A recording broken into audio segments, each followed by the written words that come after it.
आज आप सभी को हम बताएंगे कि इस टाइप का कोई इंफ्रारेड इंडक्शन चूल्हा आपके पास रिपेयर होने के लिए आता है और पता चलता है कि इंफ्रारेड इंडक्शन चूल्हा ये ऑन नहीं हो रहा है, तो हमें कौन कौन से कंपोनेंटों की जांच करनी होती है और इसकी रिपेयरिंग कैसे किया जाता है, ये मैं आपको बताऊंगा। तो चलिए सबसे पहले मैं आपको बता दूं कि किसी भी उपकरण को चलाने के लिए उसकी एक मेन लीड होती है। तो जैसे यहां आप देखेंगे इस इंफ्रारेड इंडक्शन चूल्हा की ये मेन लीड है। अब इसकी जो मेन लीड होती है इसमें देखेंगे 3 पिन होता है। तो ये मोटी वाली पिन जो होती है ये तो बॉडी अर्थ के लिए होता है, इंडक्शन चूल्हा के बॉडी से इसका वायर जोड़ दिया जाता है। लेकिन इसका 2 पिन जो बच जाता है ये मिल जाता है, ये होता है न्यूट्रल और फेज। तो यहां पर हम सप्लाई देते हैं। तो सप्लाई देने का मतलब है जैसे हमारा सप्लाई बोर्ड है, सप्लाई आ रही है, अब हम इसको सप्लाई दे रहे हैं। तो आप देखेंगे हमने यहां सप्लाई दे दिया है, लेकिन ये हमारा इंडक्शन चूल्हा ऑन नहीं हो रहा है। अब यहां देखेंगे पावर बटन भी लगी होती है। इस बटन को अगर हम पुश कराते भी हैं लेकिन कोई प्रभाव नहीं पड़ रहा, इसके ना तो डिस्प्ले पर लाइट आ रही है ना कोई इंडिकेटर जल रहा है, इसका मतलब ये पूरी तरह से डेड हो गया है। तो हमें इसे कैसे ठीक करना है, तो चलिए सबसे पहले क्या करते हैं, इसको खोल लेते हैं और देखते हैं कि इस तरह के इंडक्शन चूल्हा में खराबी क्या है। तो इसको खोलने के लिए आप ऐसे ठीक इसी तरह से इसको पलट देंगे और यहां पर आप देखेंगे कुछ पेंच आपको मिल जाएगा। तो पेज के रूप में जैसे यहां देखेंगे एक पेज यहां है, तो पहले हम इस पेज को खोल लेते हैं।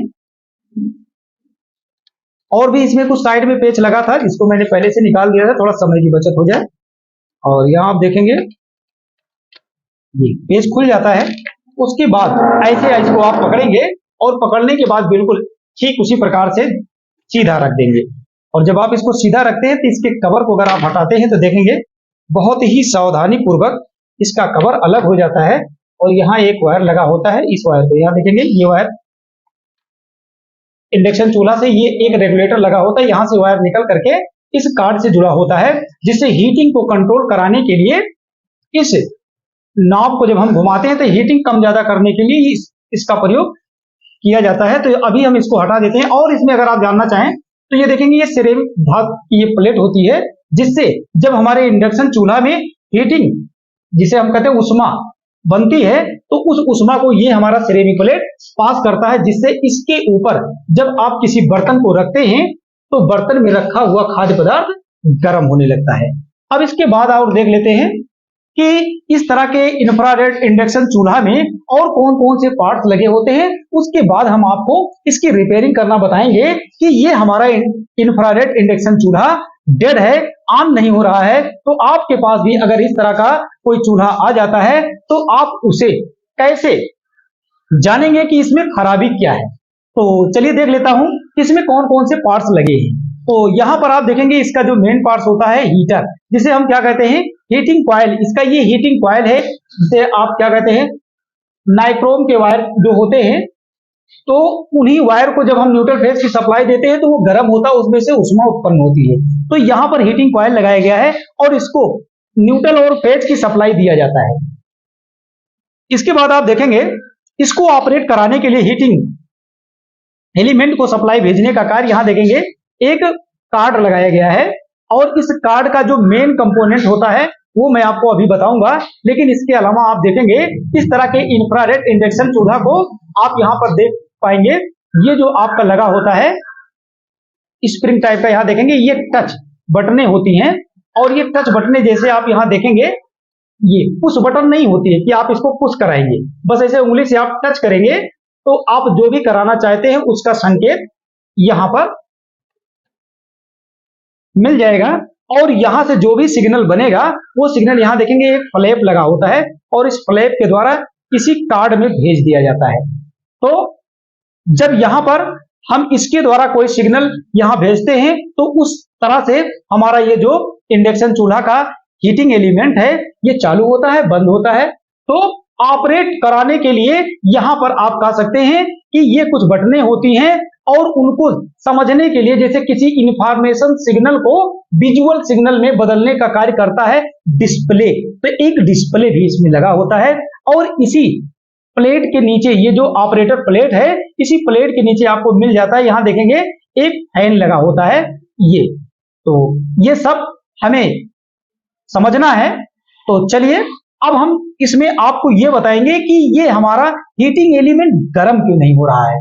तो इसकी बात होनी है कि ये गर्म नहीं हो रहा है, तो इसके लिए आपको सबसे पहले चेक क्या करना होता है। तो वैसे भी तो अगर कोई थोड़ा सा टेक्निकल है, कुछ थोड़ा बहुत काम अगर जानते हैं, या आप ही लोग में से अगर इसमें कुछ काम जानते हैं, तो पहले लोग क्या करते हैं, उसका एसी फ्यूज चेक करते हैं। तो चलिए जान लेते हैं इस तरह के कार्ड में एसी फ्यूज कहां लगा है, क्योंकि जो लोग पहले चेक करते हैं तो हम भी उसको देख लेते हैं, क्योंकि सिद्धांत के अंतर्गत आता है कि पहले हम उसका एसी फ्यूज चेक करें। तो एसी फ्यूज को चेक करने के लिए यहां हम देख लेते हैं कि यहां देखेंगे कार्ड में एसी फ्यूज लगा है। तो ये हमारा एसी फ्यूज लगा है, और ये जो हमारा एसी फ्यूज होता है इसको चेक करने के लिए आपके पास कोई भी मीटर हो, तो जैसे यहां देखेंगे हमारे पास ये क्लैंप मीटर है। अब ये जो क्लैंप मीटर है ये एम्पियर चेक करता है, डीसी एसी वोल्टेज की जांच करता है, और हम कंटिन्यूटी भी इस मल्टीमीटर से चेक कर सकते हैं। तो इस मल्टीमीटर को आपको क्या करना है, सबसे पहले यहां कंटिन्यूटी वाले रेंज में सेलेक्ट कर लेना है, और जैसे ही आप इसको कंटिन्यूटी वाले रेंज में सेलेक्ट कर लेते हैं तो आप यहां देखेंगे कि ये जो आपकी एसी फ्यूज है इसकी कंटिन्यूटी मिलना चाहिए, मीटर बीप करेगा, और 0 ओम रेजिस्टेंस मिलना चाहिए। तो यहां आप देख सकते हैं हमें 0 ओम रेजिस्टेंस मिल रहा है, मीटर बीप भी कर रहा है। तो इस तरह से आप इसकी जांच करेंगे, और इसके बाद हमें कार्ड में और क्या चेक करना होता है ये आप जान लीजिए। एसी फ्यूज की आपने जांच कर लिया, तो जब एसी फ्यूज की जांच हो जाती है उसके बाद हम इसके मेन लीड की भी जांच करते हैं, क्योंकि कभी कभी क्या होता है कि मेन लीड का ये जो वायर होता है, ये वायर अगर कहीं रास्ते में ब्रेक हो गया है तो भी हमारे कार्ड को सप्लाई नहीं मिलेगा। तो चलिए अब इसके मेन लीड की जांच कर लेते हैं।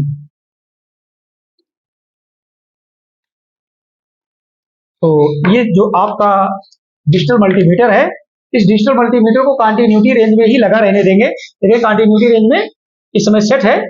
अब इसी समय हम चलिए मेन लीड की भी जांच कर लेते हैं। और मेन लीड की जांच करने का दो तरीका है, एक तो आप है कि आप सप्लाई देकर भी जांच कर सकते हैं, और तो ऐसे आप कंटिन्यूटी रेंज में मल्टीमीटर को सेट करके भी इसकी जांच कर सकते हैं। तो यहां देखेंगे मल्टीमीटर को कंटिन्यूटी रेंज में सेलेक्ट कर दिया गया। अब मीटर का एक प्रॉप्स इसके ये जो प्लग बना हुआ है इसके न्यूट्रल फेस में से किसी एक पे लगाएगा, जिससे मैं यहाँ पे इसके न्यूट्रल से लगा ले रहा हूं, ऐसे मीटर का एक प्रॉप्स। अब ये देखेंगे मीटर का दूसरा प्रॉप्स कहां पे लगाना है। तो इसके लिए अगर आप चाहें तो पहले तो यही आप इसकी जांच कर लें। तो देखेंगे इस समय ये ओपन बता रहा है, तो इसका मतलब है कि अगर यहां कोई रेजिस्टेंस आपको नहीं मिला, कुछ रेजिस्टेंस मिलना चाहिए। अगर कुछ रेजिस्टेंस नहीं मिल रहा तो ये समझ लेना कि अंदर कार्ड से कोई प्रॉब्लम हो सकती है, एसी फ्यूज उड़ा हो सकता है, या न्यूट्रल फेज के मार्ग में कोई ना कोई कंपोनेंट निश्चित है उड़ गया है, कार्य नहीं कर रहा है। तो देखेंगे दोनों के बीच में इस समय हम चेक कर रहे हैं, इस समय दोनों के बीच में कोई रेजिस्टेंस नहीं मिल रहा है। तो इसका मतलब न्यूट्रल या फेज के मार्ग का कोई ना कोई कंपोनेंट अलग हुआ है, चाहे एसी फ्यूज हो। तो एसी फ्यूज को तो मैंने पहले ही चेक कर लिया, एसी फ्यूज ठीक है। अभी हमें चेक कर रहा है कि वो कौन सा कंपोनेंट है कि जो वर्क नहीं कर रहा है। अभी हमें मिलेगा, अभी हम जांच करेंगे तो वो हमें मिलेगा। तो ये हो गया। अब इसके बाद आप देखेंगे कि ये जो आपका मेन सप्लाई है का मेन लीड है, इसको कहां लगाएंगे, एसी बोर्ड में लगाएंगे। लेकिन उससे पहले हम पहले कार्ड को खोल लेते हैं। तो कार्ड को खोल लेने के बाद हम इसकी रिपेयरिंग आपको सिखाएंगे। तो सबसे पहले इसके कनेक्टर को आप निकाल लीजिए, कनेक्टर को निकाल लेते हैं। और ये यहां देखेंगे ये जो मेन लीड आपकी आई हुई है, मेन लीड का यहां पर आपको मिल जाता है कुल 3 तार। ये चाहेंगे तो निकल भी जाएगा, लेकिन अभी इसको निकालने की जरूरत नहीं, क्योंकि अभी हमें तत्काल वोल्टेज भी चेक करना। तो मेन लीड से आपको मिल जाता है बॉडी अर्थ का एक तार, इसके बॉडी से जोड़ दिया गया है, और ये न्यूट्रल फेस का वायर है। तो यहां देखेंगे कार्ड में ये लाल तार मेन लीड का, इस मेन लीड का ये जो लाल तार है ये फेज है, और यहां देखेंगे मेन लीड का ये दूसरा तार हमारा आ रहा है, ये न्यूट्रल है। तो ये लाल और काला कार्ड को मिल गया न्यूट्रल सप्लाई, और यहीं से इसी कार्ड से ये देखेंगे जो नीला वाला तार है ये सीधे हीटिंग एलिमेंट में चला जाता है। तो ये नीला वाला तार देखेंगे सीधे हीटिंग एलिमेंट में चला जाता है, और इसी कार्ड से ये देखेंगे रेड वायर दूसरा, ये दूसरा रेड वायर भी हीटिंग एलिमेंट में चला जाता है, अर्थात इस कार्ड से दो तार निकल करके हीटिंग एलिमेंट से जुड़ गया है और इसी कार्ड में मेन लीड का भी न्यूट्रल फेज का तार जुड़ा होता है। अब चलिए इसके कार्ड को खोल लेते हैं। तो सबसे पहले तो मैं इसको खोलूंगा यहां से, ये जो, तो देखेंगे ये कार्ड अलग हो गया है। अब हमें दूसरा कार्ड भी खोल लेना है। तो यहाँ भी देखेंगे एक पेच लगा है, इसको भी निकाल लेते हैं। इसके बाद आप देखिएगा एक पेज शायद और लगा है जहाँ पे, तो इसको भी निकाल देता हूँ। तो ये देखिएगा ये अलग हो गया है। हीटिंग एलिमेंट का ये देखेंगे ये भी आपके कार्ड से ही लगा होता है। तो इसको, ये सेंसर वायर होता है, इसको भी अलग कर देता हूँ। और इसके बाद यहाँ पे आप देखेंगे ये जो हमारा पीसीबी है, ये मेन पीसीबी होता है और इसी पीसीबी से हीटिंग एलिमेंट को सप्लाई मिलती है। तो सबसे पहले तो ये जान लेते हैं इस पीसीबी में जो मेन लीड का न्यूट्रल और फेज की सप्लाई आती है, वो सप्लाई की हम जांच करेंगे कार्ड में आ रहा है कि नहीं। अगर कार्ड में न्यूट्रल फेज की सप्लाई आ रहा है तो वह न्यूट्रल फेज की सप्लाई हीटिंग एलिमेंट में कैसे जाता है आपको ये बताएंगे, और कार्ड में वो कौन सा कंपोनेंट खराब है उसकी भी जांच करेंगे। तो चलिए सबसे पहले हम क्या करते हैं, यहां आप देख सकते हैं कि ये जो मेन लीड का दो तार आया है, तो एक तार आपको मैं यहां दिखा दूं कि मेन लीड का एक तार तो यहां आया है, ये सीधे यहां आया है, और जब यहां पीसीबी में आ गया फेज सप्लाई, तो इसी पीसीबी के उसी प्रिंट से आपको अभी मैं एक प्रिंट दिखा दूंगा कि उसी प्रिंट से ये नीला वाला तार देखेंगे सीधे फेज सप्लाई, जो मेन लीड से फेज आया है वही फेज सप्लाई सीधे आपका यहां से निकल करके हीटिंग एलिमेंट में भेज दिया जाता है, ये हीटिंग एलिमेंट में चला जाता है। और ये देखेंगे काला वाला जो तार है मेन लीड का, ये काला तार ब्लैक वायर, ये भी आपके पीसीबी में आ रहा है, लेकिन जब ये पीसीबी में आता है तो एसी फ्यूज में जाता है और एसी फ्यूज से निकल करके यहां पर आप देखेंगे तो ये यहां पे मिल जाता है इस तरह से एक पावर रेगुलेटर मिल जाता है कि जो इस मेन लीड का न्यूट्रल सप्लाई आपका आया है उस सप्लाई को ये रेगुलेट कराता है, और रेगुलेट कराने के बाद यहां हीटिंग एलिमेंट का जो दूसरा वाला वायर होता है इस वायर में उस सप्लाई को भेजता है, जिससे हमारा ये हीटिंग एलिमेंट गर्म होता है। तो कभी कभी ये पावर रेगुलेटर भी खराब हो जाता है तो भी हीटिंग एलिमेंट गर्म नहीं होगा, लेकिन इस बात का ध्यान रखिएगा कि पावर रेगुलेटर अगर खराब हो जाता है तो डिस्प्ले पे लाइट आना चाहिए। इस समय हमारा ये इंफ्रारेड इंडक्शन चूल्हा ऑन नहीं हो रहा है, अर्थात ये डेड है, ऑन नहीं हो रहा है। तो ऑन नहीं हो रहा तो इसके लिए हमें उन कौन कौन से कंपोनेंट को चेक करना है जिससे हमें इसको कैसे कार्य कराना है, सप्लाई कैसे देना है, तो ये सब आपको हम बताएंगे। तो चलिए जान लेते हैं कि इस कार्ड में न्यूट्रल फेज सप्लाई जब आता है तो वो कैसे ऑपरेट होता है। तो चलिए अब इस कार्ड को मैं पलट के आपको दिखाता हूं।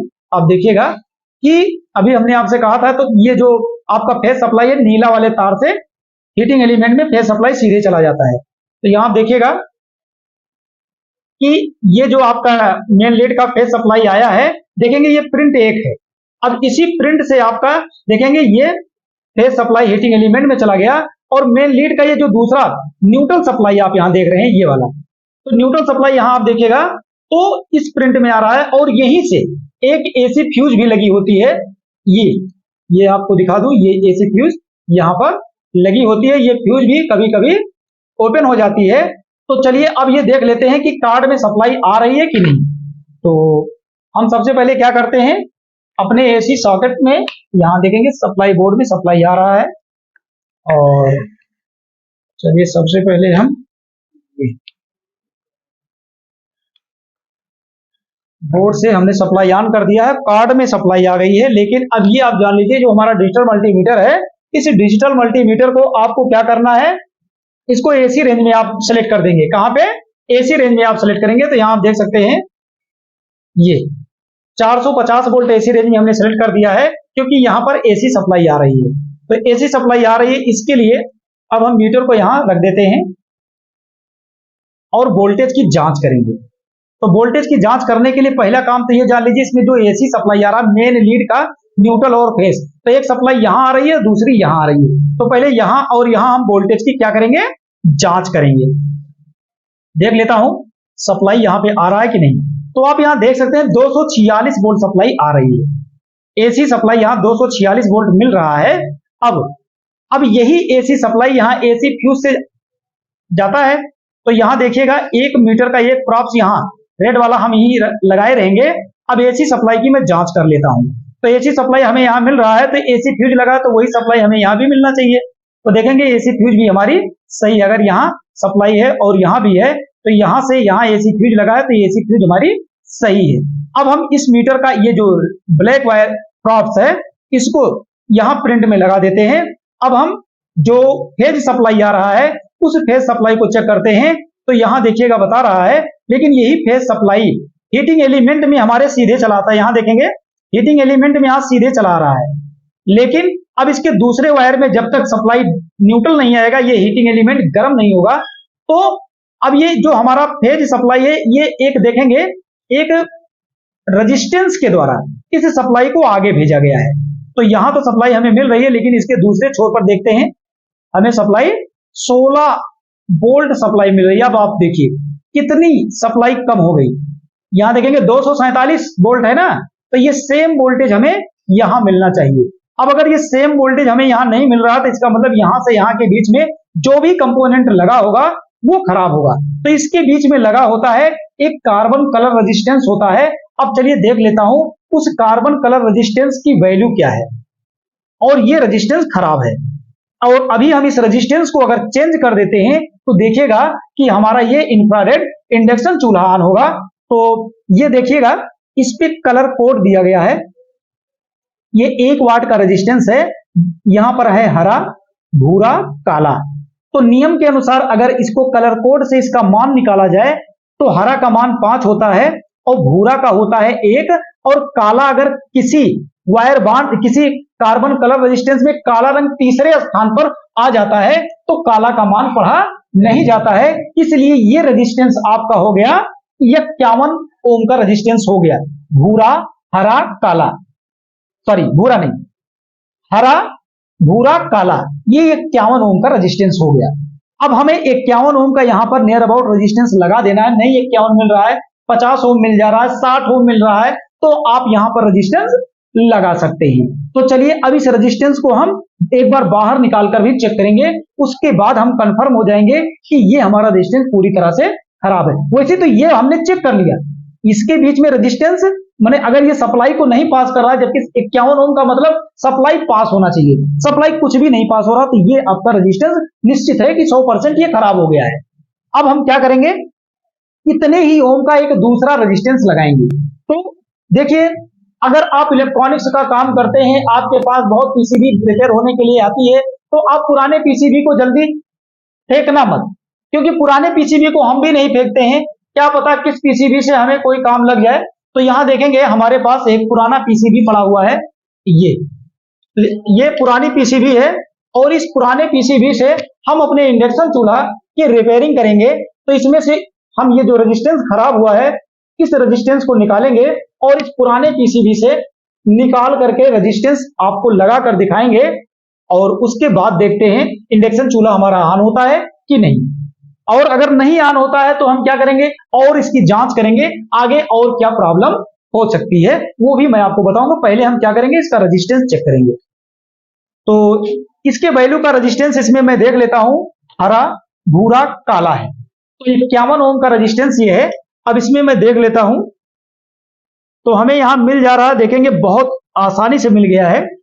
ये इसमें एक रेजिस्टेंस यहां देखेंगे अंदर की तरफ लगा हुआ है, इसका कलर कोड भी दिख रहा है, और हो सकता है आपको दिखाई ना दे रहा हो। तो यहां पे देखेंगे लगा है नीला, नीला का मतलब होता है 6, नीला का मतलब होता है 6, और एक दूसरा कलर इसका लगभग लगभग मिट गया है, नीला है और सफेद है और काला है, नीला सफेद काला। तो नीला सफेद काला का मतलब हो गया 68 ओम। इसमें कितना लगा है, ये 51 ओम। कोई मुश्किल नहीं है, सेम वाट का रेजिस्टेंस है, आप लगा सकते हैं। अभी देखिएगा मैं लगाऊंगा और हमें रिस्पांस भी मिलेगा। तो हम इस पुराने किट से पुराना रेजिस्टेंस निकालेंगे, जबकि ये रेजिस्टेंस सही है लेकिन इसका रेजिस्टेंस खराब है। तो सबसे पहले इस रेजिस्टेंस को भी हम एक बार चेक कर लेते हैं, बाहर से देखने में सही लग रहा है, क्या पता ये भी खराब हो। तो चलिए देख लेता हूं, पहले यहां सप्लाई निकाल दीजिए इंडक्शन का, भैया निकाल दो वहां से, स्विच बंद करके, हाँ निकालो ये, हाँ ठीक है, थोड़ा जोर से ताकत लगाओ, आज भोजन नहीं किए हो क्या? चलिए चलिए, अब हम इसकी जांच करेंगे। तो चलिए पहले इसकी हम जांच कर लेते हैं कितने ओम का ये रेजिस्टेंस है इस पीसीबी में जो लगा हुआ। अरे मल्टीमीटर को तो हमने अभी वोल्ट रेंज में सेट किया है, अब हम इसको क्या कंटिन्यूटी रेंज में सेलेक्ट कर लेते हैं। आप भी सेलेक्ट कर लीजिएगा कंटिन्यूटी रेंज में। और यहाँ देखिएगा इस रेजिस्टेंस को मैं अभी पीसीबी में ही लगा है, चेक कर लेता हूँ। और ये कितना ओम का रेजिस्टेंस बता रहा है, एक बार लगभग ये देखिएगा 79 80 ओम के आसपास रेजिस्टेंस था। क्यों, कितना था? 80 देखे हैं ना। तो अब हम इसको बाहर निकालते हैं। चलिए, आयरन भी हमारा गर्म हो गया है, अब इस रेजिस्टेंस को क्या करते हैं, बाहर निकाल लेते हैं। और ये देखेंगे ये जो पीसीबी हमारी पुरानी पीसीबी है, ये कलर टेलीविजन में लगने वाली पीसीबी है। तो इस तरह की कोई पीसीबी अगर आपको कभी मिल जाता है, अपने पास रखे हैं तो फेंकिएगा नहीं, उसमें से लगे कंपोनेंटों को अगर आप इलेक्ट्रॉनिक्स का काम कर रहे हैं तो वो आपके काम आएंगे। तो एक साइड का इसका मैंने निकाल दिया है और दूसरा साइड भी देखेंगे बहुत आसानी से निकल जाएगा। इसको पहले पिन इसकी सीधी कर लेता हूँ, ये सीधा हो गया। और इसको थोड़ा सा यहाँ पर जैसे हम हीट करेंगे तो ये देखिएगा निकल गया है, इसको उधर रखिए। चलिए अब इस रेजिस्टेंस को एक बार मैं बाहर चेक कर लेता हूँ तो ये हमारा रेजिस्टेंस सही है या खराब है, क्योंकि वाट तो जो इंडक्शन चूल्हा में रेजिस्टेंस लगा है दोनों का वाट लगभग बराबर है। वाट का मतलब जितना मोटा ये है, आप देख रहे हैं ना, उतने मोटा ये है। अगर नहीं समझ में आ रहा तो बस ऐसे ही समझ सकते हैं। अब देखिएगा, ये देखिए 80 ओम है, 79 आ गया ना। इसलिए तो मैंने कोल्ड टेस्टिंग किया था पीसीबी में, तब भी उतने बता रहा था, और इसको मैं अलग से चेक कर रहा हूं। लेकिन सिद्धांत ये है कि आप इसको ऐसे चेक करो, ऐसे।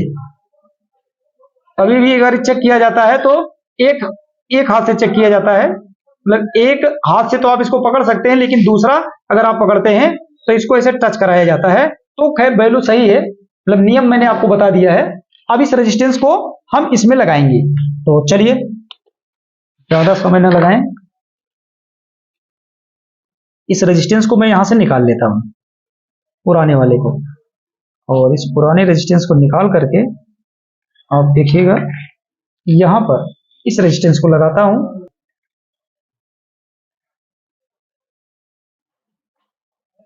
इस स्थान को देखिएगा, इसके अंदर ये भी गया, इसका दूसरा सिरा भी हम डाल देते हैं। तो अब इसे क्या करेंगे, हम सोल्ड कर देंगे। सोल्ड आप देखेंगे रेजिस्टेंस की सोल्डिंग कर दिया जाएगा। और रेजिस्टेंस की सोल्डिंग कर देने के बाद हम सप्लाई एक बार फिर से देंगे और देखेंगे हमारा इंडक्शन ऑन होता है या नहीं। तो देखेंगे रेजिस्टेंस बहुत अच्छे से लग गया है। अब हमें क्या करना है, इसको असेंबल कर लेना है। तो असेंबल करने का मतलब ये है कि ऐसे बाहर ही मैं इसको असेंबल करके एक बार इसको चला के देखता हूं। तो ये देखेंगे सेंसर वायर है, इसको मैं यहाँ पे लगा देता हूं। और ये आपका फैन है, ये फैन का वायर है, ये 18 वोल्ट डीसी पर वर्क करता है हमारा फैन। और ये देखेंगे ये हमारा ऑपरेटर पैनल है, यहाँ कुछ टच बटनें होती हैं, तो इसके भी कनेक्टर को यहां से लगा दिया गया है। अब हमें क्या करना है, इसको सप्लाई देना है और देखना है कि रेजिस्टेंस बदल देने के बाद इंडक्शन हमारा डेड था, ऑन हो रहा है या नहीं। तो चलिए, सप्लाई आ रही है और यहां हम स्विच को पहले सब बंद कर देते हैं। और एक आयरन यहां से अभी थोड़ा सा इसको साइड में रख दो भैया, उधर पीछे रख दो इसको, आयरन की अभी जरूरत नहीं है। और तो चलिए अब हम इसको ऑन करते हैं और यहां देखेंगे ऑन हो गया है। अब इसके लिए यहां पर स्टार्ट की एक बटन होती है, तो यहां जैसे आप इसको स्टार्ट करेंगे, अब देखता हूं कि ये ऑपरेटर पैनल से हमारा ये इंडक्शन चूल्हा ऑपरेट हो रहा है कि नहीं, अर्थात हीटिंग एलिमेंट जो होता है, इस हीटिंग एलिमेंट को सप्लाई मिल रहा है या नहीं। अगर हीटिंग एलिमेंट को सप्लाई मिल रहा होगा तो उस समय ये हीटिंग एलिमेंट हमारा गर्म भी होगा। तो यहां पर देखिएगा, देखेंगे ये बहुत अच्छे से गर्म हो रहा है। अब आप देखिएगा कि अब ये लाल हो जाएगा। तो इसके लिए आपको मैं दिखा दूं, यहां पे आप देख सकते हैं। तो इस तरह से हीटिंग एलिमेंट भी आप सभी ने देखा बहुत अच्छे से हीट हो गया है, काफी हीट हो गया है। और कभी भी आपके पास इस तरह का कोई इंफ्रारेड इंडक्शन चूल्हा आता है, उसके इलेक्ट्रॉनिक कंपोनेंटों को आप चेक कर लेते हैं, और जिन कंपोनेंटों को आप इलेक्ट्रॉनिक डिजिटल मल्टीमीटर के द्वारा चेक करते हैं और आपको पता चल जाता है कि इसका कौन सा कंपोनेंट खराब है, बदल देते हैं, तो आपका कार्ड सही हो जाएगा और कोई भी इंडक्शन चूल्हा इस तरह से आप बहुत आसानी से बना सकते हैं। तो मेरे ख्याल से आप सभी को ये अच्छे से समझ में आया होगा। Thank you.